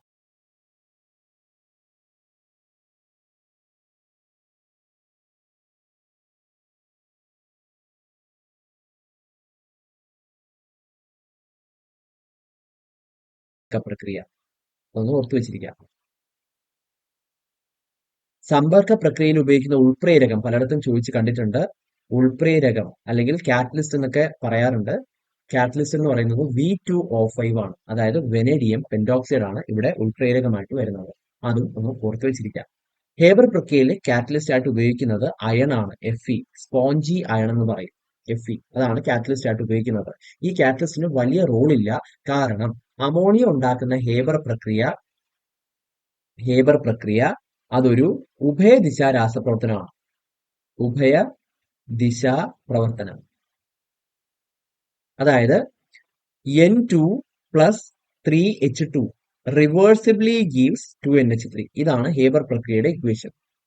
അപ്പൊ ഇതൊരു ഉഭയദിശാ രാസപ്രവർത്തനമാണ്. ഒരേ സമയം നൈട്രജനും ഹൈഡ്രജനും ചേർന്ന് അമോണിയയും രൂപപ്പെടും. അതേ സമയത്ത് തന്നെ എന്ത് ചെയ്യും? ഈ രൂപപ്പെട്ട അമോണിയ ഡീകമ്പോസ് ചെയ്ത് അതിന് വിഘടനം സംഭവിച്ച് എന്തായിട്ട് മാറും? നൈട്രജനും ഹൈഡ്രജനുമായിട്ട് മാറുകയും ചെയ്യും. അപ്പൊ ഈ ഒരു ഇക്വേഷൻ ഒന്ന് ഓർത്തു വെച്ചിരിക്കുക. അപ്പൊ ഇത്തരത്തിലുള്ള ഉഭയദിശാ രാസപ്രവർത്തനങ്ങൾ സന്തുലനാവസ്ഥയിലാണെങ്കിൽ രാസസന്തുലനം എന്നാണ് ആ ഒരു അവസ്ഥയ്ക്ക് പറയാം. ഈ രാസസന്തുലനം വളരെ ഇമ്പോർട്ടന്റ് ആയിട്ടുള്ള ഒരു ഭാഗമാണ്. കാരണം ഈ രാസസന്തുലനത്തിൽ നിന്ന് ധാരാളം ക്വസ്റ്റ്യൻസ് ചോദിക്കാറുണ്ട്. ഈ രാസസന്തുലനം എന്ന് പറഞ്ഞാൽ എന്താണ്? ഇത്തരത്തിലുള്ള ഉഭയദിശാ രാസപ്രവർത്തനങ്ങളിൽ മുന്നോട്ടുള്ള റിയാക്ഷൻ, അതായത് നൈട്രജനും ഹൈഡ്രജനും ചേർന്ന് അമോണിയ ആയിട്ട് മാറുന്ന ഈ റിയാക്ഷൻ, അതിനെ നമ്മൾ വിളിക്കുന്നത് പുരോപ്രവർത്തനം എന്നാണ്. പുരോപ്രവർത്തനം. ഓക്കെ, ഇനി തിരിച്ചുള്ള റിയാക്ഷൻ, അതായത് അമോണിയ, ഇത് NH3 ആണ് അമോണിയ. ആ അമോണിയ ഡീകമ്പോസ് ചെയ്ത് നൈട്രജനും ഹൈഡ്രജനുമായിട്ട് മാറുന്ന ഈ പ്രവർത്തനത്തിനെ വിളിക്കുന്ന പേര് പശ്ചാത് പ്രവർത്തനം എന്നാണ്. പശ്ചാത് പ്രവർത്തനം. അപ്പൊ ഈ പുരോപ്രവർത്തനത്തിന്റെ നിരക്കും പശ്ചാത് പ്രവർത്തനത്തിന്റെ നിരക്കും തുല്യമായാൽ നമുക്ക് റിയാക്ഷൻ നടക്കാത്ത പോലെ തോന്നും. അതായത് അങ്ങോട്ടും ഇങ്ങോട്ടും ഒരേ സ്പീഡിൽ രാസപ്രവർത്തനം നടക്കുമ്പോൾ പുറത്തുനിന്ന് കാണുന്ന നമുക്ക് എന്ത് തോന്നും? അവിടെ രാസപ്രവർത്തനം ഒന്നും നടക്കുന്നില്ല എന്ന് തോന്നും. ആ ഒരു കണ്ടീഷനെ നമ്മൾ വിളിക്കുന്ന പേരാണ് രാസസന്തുലനം. അപ്പൊ ഈ രാസസന്തുലനത്തില് കാറ്റലിസ്റ്റുകൾക്ക് അല്ലെങ്കിൽ ഉൾപ്രേരകങ്ങൾക്ക് വലിയ റെലവൻസ് ഒന്നുമില്ല. അതിന് വലിയ ഇമ്പോർട്ടൻസ് ഒന്നുമില്ല. കാരണം ഉൾപ്രേരകം ഇട്ടാൽ ഈ രണ്ട് റിയാക്ഷന്റെയും സ്പീഡ് കൂടും. അങ്ങോട്ടും സ്പീഡ് കൂടും, ഇങ്ങോട്ടും സ്പീഡ് കൂടും. അപ്പൊ നിലവില് അങ്ങോട്ടും ഇങ്ങോട്ടും ഈക്വൽ ആൻഡ് ഓപ്പോസിറ്റ്. അപ്പൊ അതെന്തായി പോവും? ക്യാൻസൽ ആയി പോവും. അപ്പൊ ഇതാണ് ഇവിടുത്തെ പ്രശ്നം. ഓക്കെ, ഇനി അടുത്തത്, അപ്പൊ ഇതാണ് അമോണിയയുമായിട്ട് ബന്ധപ്പെട്ട വളരെ പ്രധാനപ്പെട്ട കാര്യം. അതുപോലെ H2SO4 കാര്യമൊക്കെ ഒന്ന് ഓർത്തു വെച്ചിരിക്കുക. സൾഫ്യൂരിക് ആസിഡിന്റെ കാര്യമൊക്കെ ഒന്ന് ഓർത്തു വെച്ചിരിക്കുക. അതിൽ കൂടുതൽ ഡീറ്റെയിൽസ് പഠിക്കാൻ പറ്റുമെങ്കിൽ അത് അത്രയും നല്ലത്. പ്രധാനപ്പെട്ട കാര്യങ്ങൾ പറഞ്ഞു. സമ്പർക്ക പ്രക്രിയയാണ് അവിടെ ഉപയോഗിക്കുന്ന ഉൾപ്രേരകം വെനഡിയം പെന്റോക്സൈഡ് ആണ്. ഓക്കെ, ഇനി ഒരു പോയിന്റ് കൂടെ അവിടെ പറയാനുണ്ട്. H2S2O7 ഈ ഒരു സംയുക്തത്തിന് വിളിക്കുന്ന പേരാണ് ഒലിയം. ഓക്കെ, ഈ ഒലിയത്തിനെ എന്ത് ചെയ്ത് വാട്ടറുമായിട്ട് ചേർത്ത് അല്ലെങ്കിൽ ഒലിയത്തിനെ നേർപ്പിച്ചാണ് സൾഫ്യൂരിക് ആസിഡ് ഉണ്ടാക്കുന്നത്. അതും കൂടെ ഓർത്തു വെച്ചിരിക്കുക. H2SO7 എന്ന് പറയുന്ന വീര്യമേറിയ ആസിഡ് ആയിട്ടുള്ള ഒലിയത്തിനെ ജലം ഉപയോഗിച്ച് നേർപ്പിച്ചാണ് എന്താ ചെയ്യുന്നത്, സൾഫ്യൂരിക് ആസിഡ് ഉണ്ടാക്കുന്നത്. ഓക്കെ, അപ്പൊ അതും ഒന്ന് ഓർത്തു വെച്ചിരിക്കുക. ഇതിനൊക്കെ കാരണങ്ങളുണ്ട്, അതൊക്കെ പറഞ്ഞു പോവുകയാണെങ്കിൽ വളരെ കൂടിപ്പോകും. പ്രധാനപ്പെട്ട കാര്യങ്ങൾ മാത്രം നമുക്കൊന്ന് പറഞ്ഞു പോവാം. ഓക്കെ, അപ്പൊ ഇത്രയും കാര്യങ്ങൾ ഒന്ന് നോക്കി വെക്കുക. ഇനി ഈ അമോണിയയുടെ ഷേപ്പ് ഒന്ന് മനസ്സിലാക്കി വെക്കണം. അമോണിയ എന്ന് പറഞ്ഞാൽ എന്താ, നടുക്കൊരു ഹൈഡ്രജൻ, മൂന്ന് ആ, ആ, ന- നടുക്കൊരു നൈട്രജൻ, നൈട്രജൻ കഴിഞ്ഞിട്ട് മൂന്ന് ഹൈഡ്രജൻ ആണുള്ളത്. ഈ മൂന്ന് ഹൈഡ്രജൻ ഇരിക്കുന്നത് ഇങ്ങനെയാണ്. അതായത് ത്രികോണാകൃതിയിലുള്ള ഒരു പിരമിഡ് പോലെയാണ് ഇരിക്കുന്നത്. കാരണം അമോണിയയുടെ മുകളിലുള്ള ഒരാള് ഒരു ലോൺ പെയർ ഓഫ് ഇലക്ട്രോൺസ് ആണ്. ഓക്കെ, അതൊരു ലോൺ പെയർ ആണ്. അത് ബോണ്ടിങ്ങിലൊന്നും പങ്കെടുക്കാത്ത, ഈ ഒരു രാസബന്ധനത്തിലൊന്നും പങ്കെടുക്കാതെ വെറുതെ ഇരിക്കുന്ന, നിഷ്ക്രിയമായിട്ടിരിക്കുന്ന രണ്ട് ഇലക്ട്രോൺസ് ആണ് അമോണിയയുടെ മുകളിലുള്ളത്. പക്ഷെ ഈ ഇലക്ട്രോൺസ് കാരണം ഈ ഹൈഡ്രജനെ അല്ലെങ്കിൽ ഈ ബോണ്ടിനെ ഇത് താഴോട്ട് പിടിച്ച് തള്ളും. അതിനെ റിപ്പൾഷൻ എന്ന് പറയും, ഒരു വികർഷണം. അപ്പൊ ഈ റിപ്പൾഷന്റെ ഫലമായിട്ട് അമോണിയയുടെ ആകൃതി ഒരു പിരമിഡ് ആകൃതിയാണ്. അപ്പൊ പിരമിഡിന്റെ നമ്മൾ സാധാരണ കണ്ടിട്ടുള്ള ഈജിപ്തിലെ പിരമിഡൊക്കെ, അതിന്റെ പിരമിഡിന്റെ ബേസ് എന്താണ്, ബേസ് ഒരു സ്ക്വയർ ആണ്. പക്ഷെ ഇവിടെ അമോണിയയുടെ ഷേപ്പ് എന്ന് പറയുന്നത് ഒരു ത്രികോണാകൃതിയിലുള്ള ഒരു പിരമിഡാണ്. അതിന്റെ ബേസ് ഒരു ത്രികോണമാണ്. ത്രികോണത്തിന്റെ രൂപത്തിലുള്ള ഒരു പിരമിഡ് ആകൃതിയാണ് അമോണിയയ്ക്ക് ഉള്ളത്. മറ്റൊരു പ്രത്യേകത എന്ന് പറയുന്നത് അമോണിയ നന്നായിട്ട് ജലത്തിൽ ലയിക്കും. അമോണിയ ലേയത്വം, ജലത്തിലെ ലേയത്വം വളരെ വളരെ കൂടുതലാണ്. വളരെ നന്നായിട്ട് വെള്ളത്തിൽ ലയിക്കുന്ന, ജലത്തിലെ ലേയത്വം വളരെ കൂടിയ ഒരു കോമ്പൗണ്ട് ആണ് അമോണിയ എന്ന് പറയുന്നത്. അത് വളരെയധികം ശ്രദ്ധിക്കുക. അമോണിയയുടെ ജലത്തിലെ ലേയത്വം വളരെ കൂടുതലാണ്, പെട്ടെന്ന് അത് വെള്ളത്തിൽ ലയിക്കും.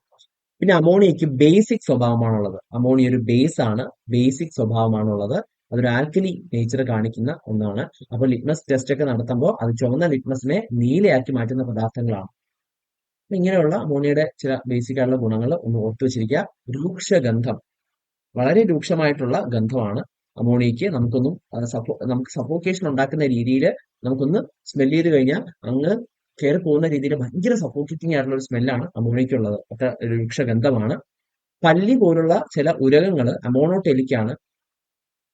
അതുപോലെ മീനുകൾ അമോണോടെലിക്കാണ്. കാരണം ഇവരുടെ എക്സ്ക്രീഷനിൽ, ഇവരുടെ വിസർജ്യങ്ങളിൽ അമോണിയ ആയിട്ടാണ് പോകുന്നത്. നമ്മുടെ വിസർജ്യങ്ങളിൽ യൂറിയ ആയിട്ടാണ് നമ്മുടെ ശരീരത്തിലെ വേസ്റ്റിനെ പുറന്തള്ളുന്നതെങ്കിൽ ചില ജീവികൾ അമോണിയ ആയിട്ട് പുറന്തള്ളുന്നു. അതിനെ അമോണോടെലിക് എന്ന് പറയും. മത്സ്യങ്ങളെല്ലാം അമോണോടെലിക്കാണ്. അപ്പൊ അതെല്ലാം ഒന്ന് ഓർത്തു വെച്ചിരിക്കുന്നത് നന്നായിരിക്കും. ഇനി നമുക്ക് ഈ ഒരു ക്വസ്റ്റ്യനിലേക്ക് വരാം. ഇവിടെ ക്വസ്റ്റ്യൻ ഇതാണ്: താഴെ കൊടുത്തിട്ടുള്ള പ്രസ്താവനകളിൽ അമോണിയ എന്ന സംയുക്തത്തെ കുറിച്ച് ശരിയായ പ്രസ്താവന കണ്ടെത്തുക എന്നാണ്. അപ്പൊ അമോണിയയ്ക്ക് ത്രികോണീയ പിരമിഡ് ആകൃതിയാണ്. അത് ശരിയാണല്ലോ, ശരിയാണ്. രൂക്ഷഗന്ധമുള്ള നിറമില്ലാത്ത വാതകമാണ്, അതും ശരിയാണ്. അത് ഞാൻ പറയാൻ വിട്ടുപോയതാണ്. അമോണിയയ്ക്ക് നിറമില്ല, അത് ഒന്ന് ഓർത്തിരിക്കുക. അമോണിയ വ്യാവസായികമായി ഉത്പാദിപ്പിക്കുന്നത് സമ്പർക്ക പ്രക്രിയ വഴിയാണ്, അത് തെറ്റല്ലേ? കാരണം സമ്പർക്ക പ്രക്രിയ ഏതിന്റെ കേസിലാണ് ഞാൻ പറഞ്ഞത്? സൾഫ്യൂരിക് ആസിഡിന്റെ കേസിലാണ് പറഞ്ഞത്. സൾഫ്യൂരിക് ആസിഡ് പറയുമ്പോൾ മറ്റൊരു പ്രധാനപ്പെട്ട ഒരു ഇമ്പോർട്ടന്റ് ആയിട്ടുള്ള കാര്യമുള്ളത്, ഈ സൾഫ്യൂരിക് ആസിഡ് നമ്മൾ അറിയപ്പെടുന്നത് കിങ് ഓഫ് കെമിക്കൽസ് എന്നാണ്, രാസവസ്തുക്കളുടെ രാജാവ്. ഒരു രാജ്യത്തിന്റെ വ്യാവസായികമായിട്ടുള്ള പുരോഗമനമെല്ലാം കണക്കാക്കുന്നത് ആ രാജ്യത്ത് എത്രത്തോളം സൾഫ്യൂരിക് ആസിഡ് നിർമ്മിക്കുന്നു എന്നതിനെ അടിസ്ഥാനപ്പെടുത്തിയാണ്. ഓക്കെ, അപ്പോൾ അതിന്റെ റീസൺ എന്ന് പറയുന്നത് സൾഫ്യൂരിക് ആസിഡ് ഒരുവിധ എല്ലാ മേഖലകളിലും, സോൾവെന്റ് ആയിട്ട്, പെയിന്റ് ഇൻഡസ്ട്രിയിൽ, അതുപോലെ ഒരു ഡീഹൈഡ്രേറ്റിംഗ് ഏജന്റ് ആയിട്ട്, ശോഷകാരിയായിട്ടൊക്കെ സൾഫ്യൂരിക് ആസിഡ് ഉപയോഗിക്കുന്നുണ്ട്. ഒരുപാട് ആപ്ലിക്കേഷൻ ഉള്ളതുകൊണ്ട് സൾഫ്യൂരിക് ആസിഡ് ഏതൊരു രാസവസ്തു ഉണ്ടാക്കിയാലും അതിന്റെ ഏതെങ്കിലും ഒരു സ്റ്റെപ്പിൽ സൾഫ്യൂരിക് ആസിഡ് ആവശ്യമായിട്ട് വരും. അതുകൊണ്ട് സൾഫ്യൂരിക് ആസിഡിനെ രാസവസ്തുക്കളുടെ രാജാവ് എന്നാണ് അറിയപ്പെടുന്നത്. ഈ സൾഫ്യൂരിക് ആസിഡ് ഉണ്ടാക്കുന്നതാണ് സമ്പർക്ക പ്രക്രിയ വഴി. ഓക്കെ, അപ്പൊ നമുക്ക് ഇതിന്റെ ആൻസർ, 43ാമത്തെ ക്വസ്റ്റ്യന്റെ ആൻസർ എന്താണ്? 1ഉം 2ഉം ശരിയാണ്, അത് മാത്രമേ ശരിയുള്ളൂ. അപ്പോൾ ഓപ്ഷൻ ബി നമുക്ക് ചൂസ് ചെയ്യാം. Option B, only 1 and 2. അടുത്ത ചോദ്യം, 44ാമത്തെ ചോദ്യം. ചുവടെ കൊടുത്തിരിക്കുന്ന ഗ്രാഫ് ഏത് വാതക നിയമത്തെ പ്രതിനിധാനം ചെയ്യുന്നു എന്നുള്ളതാണ്. അപ്പൊ ഇവിടെ പ്രഷർ കൂടുന്നതിനനുസരിച്ച് ടെമ്പറേച്ചറും കൂടി വരികയാണ്. ഓക്കെ, പ്രഷറും ടെമ്പറേച്ചറും കൂടി വരികയാണ്. അപ്പൊ നമുക്ക് കുറച്ച് നിയമങ്ങൾ പഠിക്കാനുണ്ട്. ഒന്ന് ബോയിൽ നിയമം. ഓക്കെ, ബോയിൽ നിയമം പറയുന്നത് താപനില സ്ഥിരമായിരിക്കുകയാണെങ്കിൽ pressure is inversely proportional to volume. മർദ്ദം വ്യാപ്തത്തിന് വിപരീത അനുപാതത്തിലായിരിക്കും. അതായത് വ്യാപ്തം കൂടുകയാണെങ്കിൽ മർദ്ദം കുറയും. ഈ ഒരു റീസൺ കൊണ്ടാണ് ഒരു ആ, ജലാശയത്തിന്റെ അടിയിൽ നിന്ന് മുകളിലേക്ക് വരുന്ന ഒരു ബബിൾ, ഒരു വാതക കുമിള, അതിന്റെ ഇത് കൂടി കൂടി കൂടി വരുന്നതായിട്ട് കാണാം. ആ, മുകളിലേക്ക് വരുമ്പോൾ അതിന്റെ വോളിയം കൂടി വരുന്നതായിട്ട് കാണാം. കാരണം ജലാശയത്തിന്റെ ടെമ്പറേച്ചർ കോൺസ്റ്റന്റ് ആണ്, ടെമ്പറേച്ചറിൽ മാറ്റമൊന്നുമില്ല, താപനിലയിൽ മാറ്റമൊന്നുമില്ല. അപ്പൊ താപനിലയിൽ മാറ്റമില്ലാത്തപ്പോൾ ജലാശയത്തിലേക്ക് മുകളിലേക്ക് വരുമ്പോൾ പ്രഷർ കുറയും. അടിയിലാണ് ഏറ്റവും കൂടുതൽ പ്രഷർ. പ്രഷർ കുറയുമ്പോൾ വോളിയം കൂടും. ഒന്ന് കുറഞ്ഞാൽ ഒന്ന് കൂടും. അതാണ് ബോയിൽ നിയമം. അപ്പൊ പ്രഷർ കുറയാണെങ്കിൽ വോളിയം കൂടുന്നു. അത് ബോയിൽ നിയമമാണ്. അപ്പൊ ഈ ബോയിൽ നിയമത്തിൽ എന്ത് വന്നിട്ടില്ല? ടെമ്പറേച്ചർ വന്നിട്ടില്ല, അല്ലേ? പ്രഷറും വോളിയം വന്നിട്ടുള്ളൂ. അപ്പൊ ബോയിൽ നിയമം അല്ല. ഇനി രണ്ടാമത്തെ ചാൾസ് നിയമം. ചാൾസ് നിയമം പറയുന്നത് ഇത്രയേ ഉള്ളൂ. ആ, മർദ്ദം സ്ഥിരമായിരുന്നാൽ താപനിലയും ടെമ്പറേച്ചറും താപനിലയും വോളിയം, വ്യാപ്തവും നേർ അനുപാതത്തിലായിരിക്കും. V directly proportional to T എന്ന് നമുക്ക് പറയാം. അതായത് വ്യാപ്തം കൂടിയാൽ താപനിലയും കൂടും. വെയിലത്ത് വെച്ച് ഒരു ബലൂൺ പൊട്ടുന്നു. ഇതിന് കാര്യം ഇതാണ്. ടെമ്പറേച്ചർ കൂടുമ്പോൾ അതിന്റെ വ്യാപ്തം കൂടും. വ്യാപ്തം കൂടുമ്പോൾ ബലൂണിന്റെ കപ്പാസിറ്റിയേക്കാൾ കൂടുതൽ ആയിക്കഴിഞ്ഞാൽ തീർച്ചയായിട്ടും ആ ബലൂൺ പൊട്ടണ്ടേ.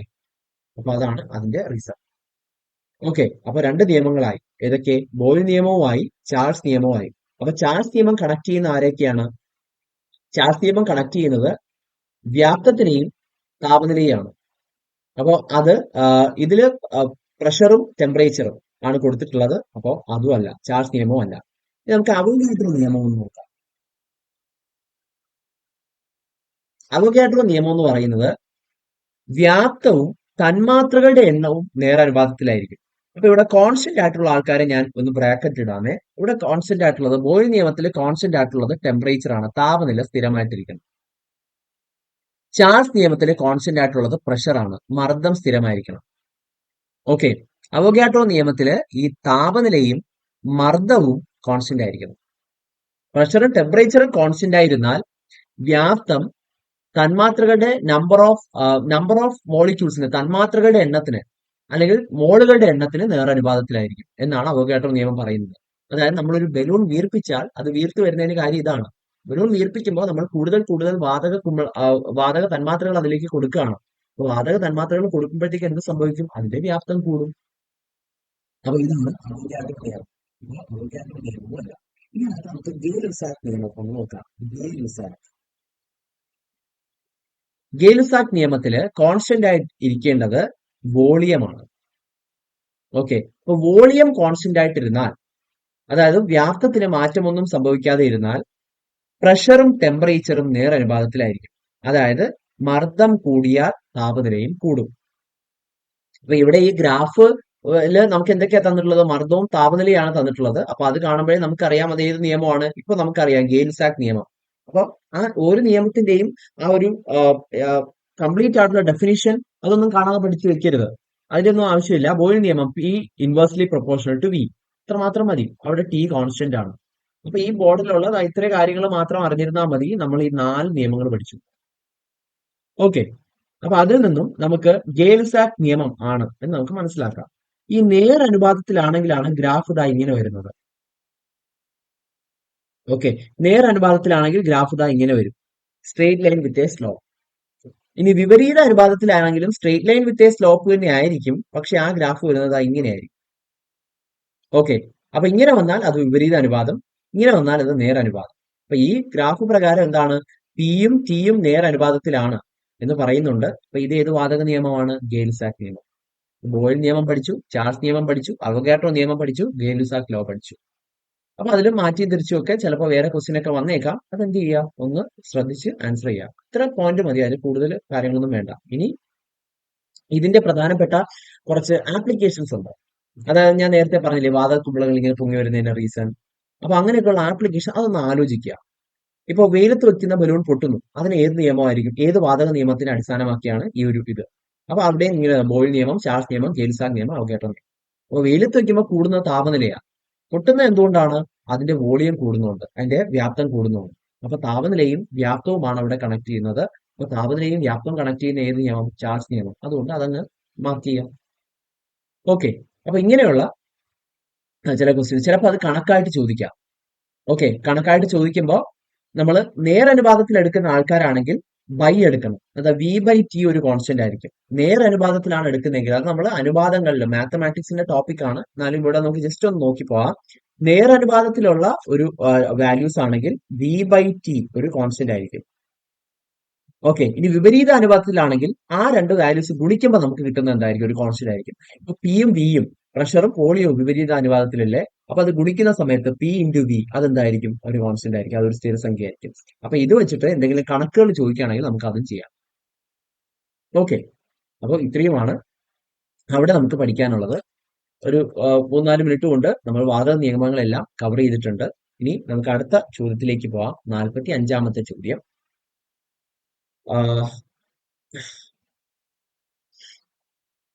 അപ്പൊ ചോദ്യം ഇതാണ്: ചന്ദ്രന്റെ ദക്ഷിണ ധ്രുവത്തിൽ ഏത് അലോഹ മൂലകത്തിന്റെ സാന്നിധ്യമാണ് ചാന്ദ്രയാൻ കണ്ടെത്തിയത് എന്നാണ്. അത് വലിയൊരു വാർത്തയായിരുന്നു. ചന്ദ്രന്റെ ദക്ഷിണ ധ്രുവത്തിൽ നമ്മുടെ ചാന്ദ്രയാൻ, ഇന്ത്യയുടെ ചാന്ദ്രയാൻ കണ്ടെത്തിയത് സൾഫറിന്റെ സാന്നിധ്യമാണ്. അപ്പൊ സൾഫർ ഓപ്ഷൻ എ ആണല്ലോ, അതുകൊണ്ട് എ മാർക്ക് ചെയ്യാം. അതൊന്ന് ആലോചിച്ച് വെക്കുക. അലോഹ മൂലകത്തിന്റെ സാന്നിധ്യമാണ്. അപ്പൊ അലോഹം ആയതുകൊണ്ട് തന്നെ മറ്റൊരു കാര്യം കൂടെ ഉണ്ട്. വളരെ ഈസി ആയിട്ട് ഇതിന്റെ ആൻസർ ചെയ്യാം. കാരണം അലുമിനിയം എന്താണ്? ഒരു ലോഹമാണ്. സി എ കാൽഷ്യം, അതും ഒരു ലോഹമാണ്. ടൈറ്റാനിയം, അതും ഒരു ലോഹമാണ്. ഒരു ഡി ബ്ലോക്ക് എലമെന്റ് ആണ്, ഒരു സംക്രമണ മൂലകമാണ്. അതുകൊണ്ട് അതും എന്ത് ചെയ്യാം? നമുക്ക് ക്യാൻസൽ ക്യാൻസൽ ചെയ്യാം. ഇത് മൂന്നും അല്ല. അപ്പൊ തീർച്ചയായിട്ടും ഇതിൽ അലോഹം ഒരാളെ കൊടുത്തിട്ടുള്ളൂ, സൾഫർ. അതുകൊണ്ട് സൾഫർ ആയിരിക്കും നമ്മുടെ ഉത്തരം. ക്ലിയർ? ഇനി വളരെ പ്രധാനപ്പെട്ട ഒരു കാര്യം പറയാൻ വിട്ടുപോയത്, ഈ ഡി ബ്ലോക്ക് എലമെന്റ്സിനെ പൊതുവെ നമ്മൾ സംക്രമണ മൂലകങ്ങൾ എന്ന് വിളിക്കും കേട്ടോ. സംക്രമണ മൂലകങ്ങൾ. അതുപോലെ എഫ് ബ്ലോക്ക് എലമെന്റ്സിനെ നമ്മൾ അന്തർ സംക്രമണ മൂലകങ്ങൾ, സംക്രമണ മൂലകങ്ങൾ എന്നും പറയാറ്. ഓക്കെ, അപ്പൊ ഇതൊന്ന് ആലോചിച്ച് വെക്കുക. അത് ഞാൻ പറയാം, ആ ഒരു ക്വസ്റ്റ്യനിൽ പറയാൻ വിട്ടുപോയതാണ്. അപ്പൊ അതും ഒന്ന് നോക്കി പഠിക്കാം. ഓക്കെ, സോ ഇനി നമുക്ക് അടുത്ത വീഡിയോയിൽ കാണാം. അപ്പൊ എല്ലാവർക്കും all the best. Thank you.